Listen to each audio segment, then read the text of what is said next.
ओम।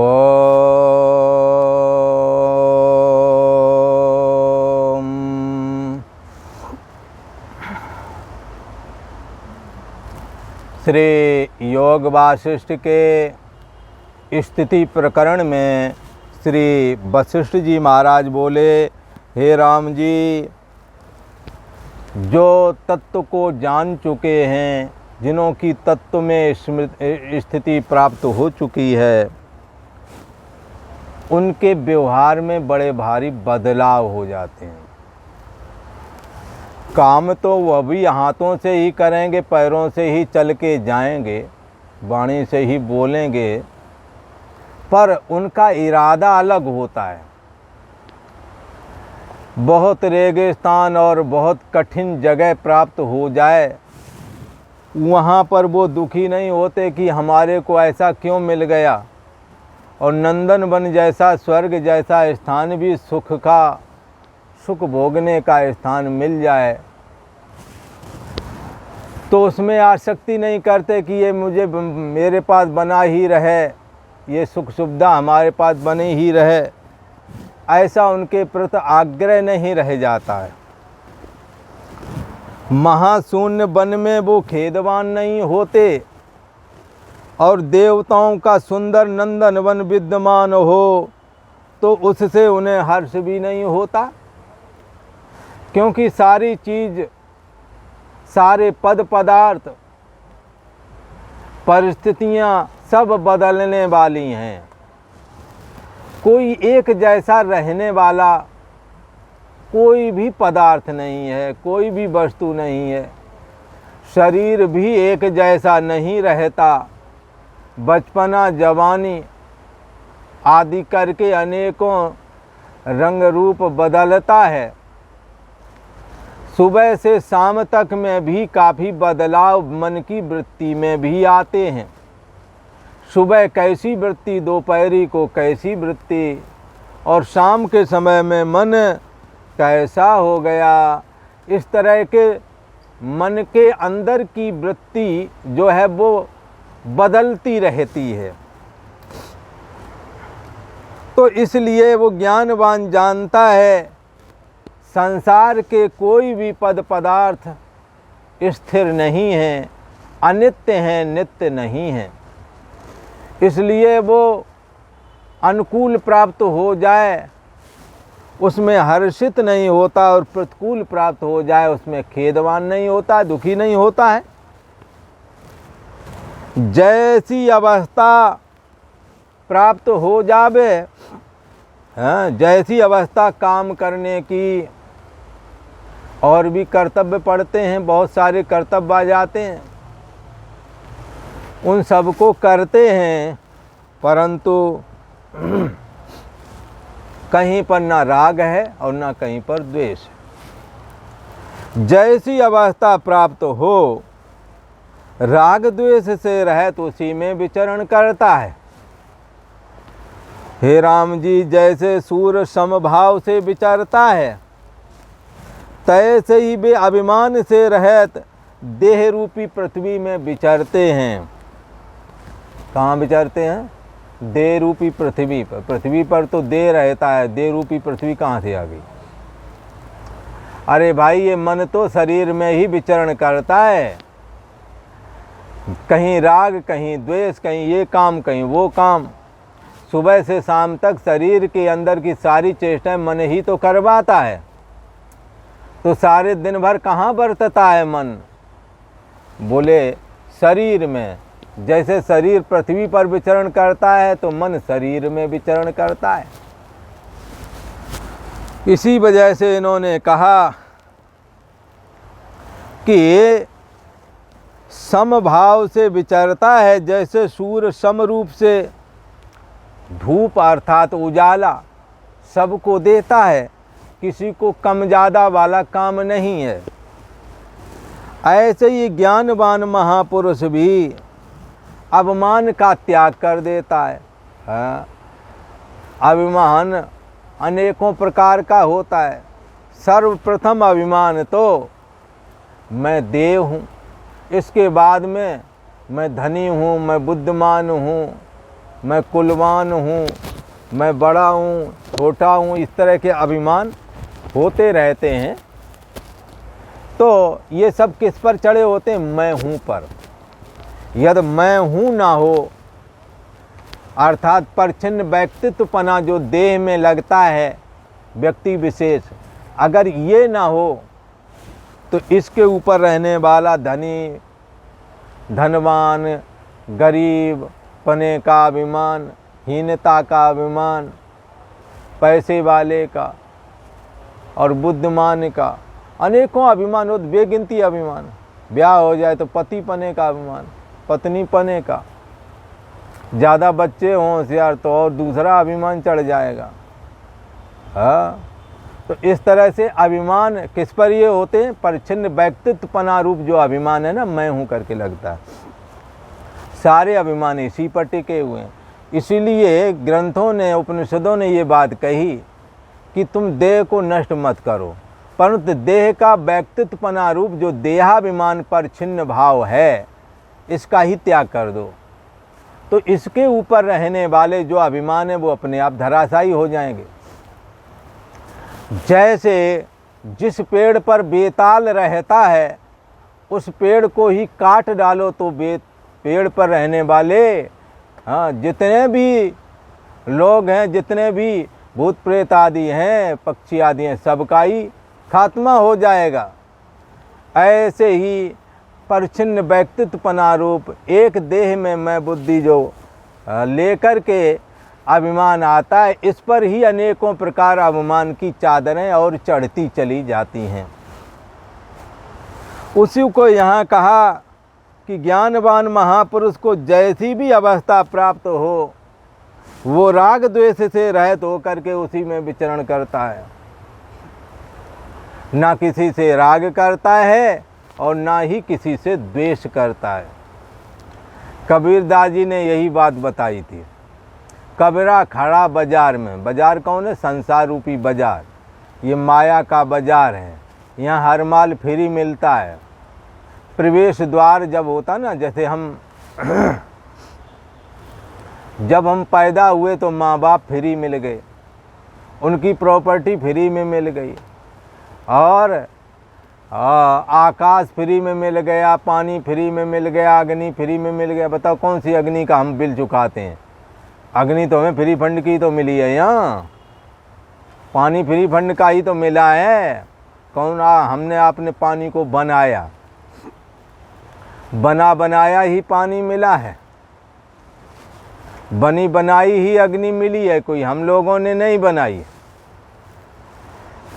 ये ज्ञानवान महापुरुष राग द्वेष से रहित होकर के सब में विचरण करता है।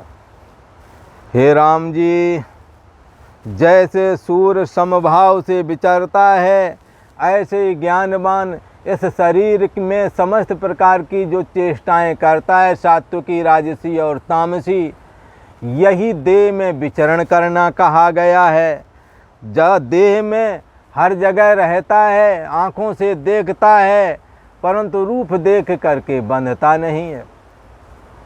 कानों पर आकर के शब्द सुनता है, परंतु अच्छे अथवा कड़वे शब्द सुन करके अपने को दुखी नहीं होने देता है, अपने को सम बनाए रखता है।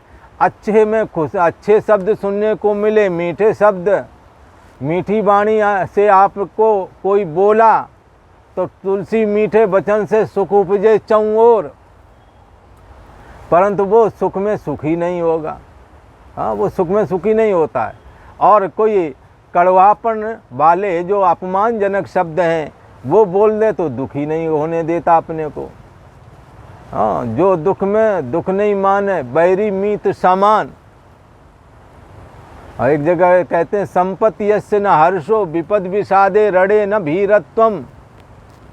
संपत्ति यस्य न हर्षो, संपत्ति आ गई पर हर्ष नहीं।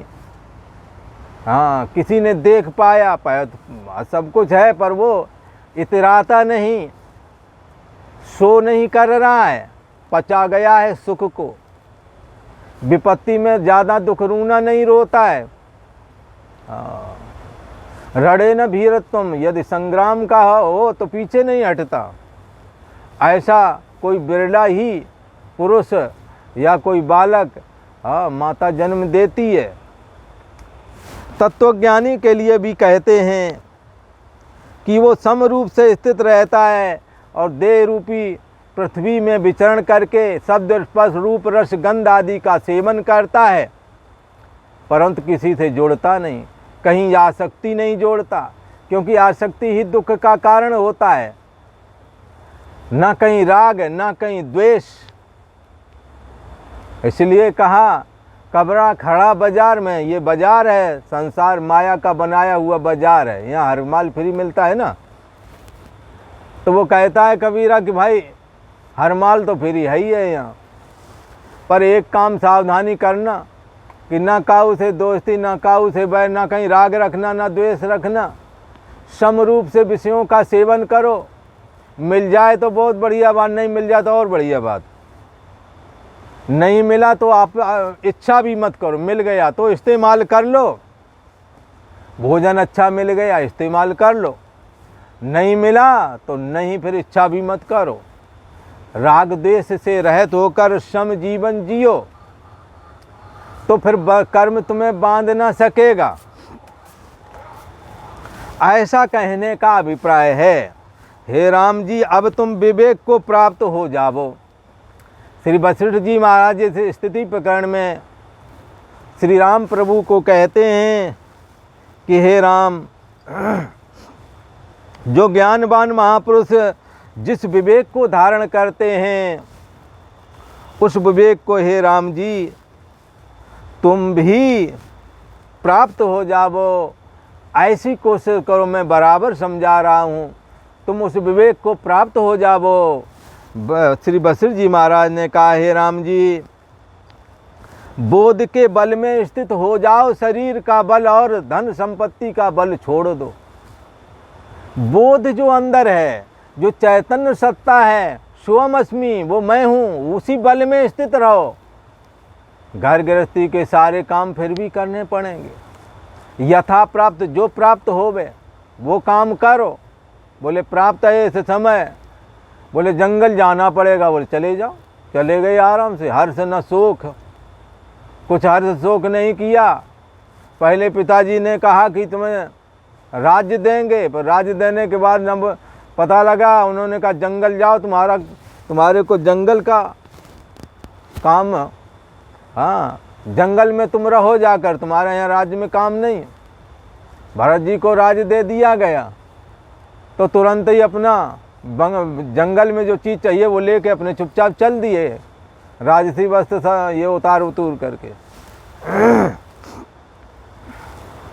तो उसी को कहते हैं कि हे राम जी, तुम बोध के बल में स्थित रहो, शरीर का बल नहीं। शरीर का बल तो क्या कहें, शरीर ही नहीं रहता, पर जानने वाला बचता है, उसका बल ही महाबल है। इसी को ब्रह्म तेज भी कहते हैं। इसी ब्रह्म सत्ता जो आत्मा है, उसका तेज सदा रहनापना है। उस सदा रहनापना और सदा चैतन्यता जो उसका तेज है, जो उसकी महिमा है, उसी में स्थित रहो। अलग से कुछ मत करो, देह के बल में नहीं, मन के बल पर नहीं, इंद्रियों के बल पर नहीं, धन पुत्र स्त्री आदि का भी बल नहीं। आत्मस्तु बलम, अपनी आत्मा के बल में स्थित रहो। एतद् देख पर त्वम, इस आत्मा के ही परायण होकर के रहो। हे राम जी, तुम भी ऐसे विवेक को प्राप्त कर लो जैसा कि दुर्लभ ब्रह्मज्ञानी इस विवेक को धारण करके और लोकाचार के जो व्यवहार हैं, जो कर्म हैं, उनमें सम हो जाते हैं और प्रिय और अप्रिय की प्राप्ति में हर्ष और शोक से रहित हो जाते हैं। हे राम जी, तुम भी वैसे ही बन जाओ, ऐसा श्री वशिष्ठ जी महाराज ने कहा। हे राम जी, बोध का बल सबसे बड़ा बल है। किसी पदार्थ की ओर दृष्टि मत करो, किसी ने कहा क्यों ना करें, देखते तो पदार्थ ही है, ये ना दिखेगा, वो देखा, वो ना दिखा, वो दिखेगा। हाँ, सब तो पदार्थ ही हैं, वो तो दिखेंगे ही। किसी पदार्थ की ओर दृष्टि मत करो। हाँ, पदार्थ को नहीं देखो, पदार्थ में चैतन्य सत्ता आत्मा विद्यमान है, उसको देखो। देखो देखो, देखने वाले को देखो। सबकी गठरी लाल है, कोई नहीं कंगाल। सबके अंदर एक नूर से सब जग उपजा, सब में एक ही परमात्मा समाया हुआ है, उसी को देखो। वही सब में देख रहा है, सुन रहा है, चख रहा है। इसलिए देखने सुनने चखने वाले को देखो, देखो देखो, देखने वाले को देखो। शरीर के अंदर में नेत्र से, नेत्र दुनिया देख रहा है, पर नेत्र का भी नेत्र कौन है? नेत्र के द्वारा कौन झांक रहा है? कान के द्वारा सारी दुनिया के शब्द सुनते, उस कान को कौन सुन रहा है? कान के द्वारा, कान ने जो शब्द पेश किया कि ये शब्द बोला गया, उसका अर्थ किसने लगाया, उसका अर्थ किसने जाना? इसलिए देखो, देखने वाले को देखो। पदार्थ में स्थित चैतन्य सत्ता को देखो। हे राम जी, निर्वैर निर्मल दृष्टि सहित इस संसार में विचरण करो। समता सहित पृथ्वी में स्थित होकर के, समरूप परमात्मा में स्थित होकर के सब में वही स्थित है। ऐसी समता सहित पृथ्वी में स्थित होकर के संसार की इच्छा का दूर से ही त्याग कर दो, और जो कार्य प्राप्त होवे उन्हें करो, और परम शांति रूप होकर के स्थित रहो। ऐसा कहा। श्री वाल्मीकि जी महाराज बोले, हे भरद्वाज, जब इस प्रकार निर्मल वाणी से श्री वशिष्ठ जी ने कहा, तब राम जी का चित्त अमृत से शीतल और पूर्ण हुआ। जैसे पूर्णमासी का चंद्रमा अमृत से शीतल और पूर्ण होता है, हे भरद्वाज, तैसे ही राम जी शांत हो गए और पूर्ण होकर के स्थित हुए। इति श्री योग वशिष्ठ स्थिति प्रकरण यथा भूतार्थ बोध योगो नाम खट ४४तमः सर्गः। और आज इतना ही। ओम।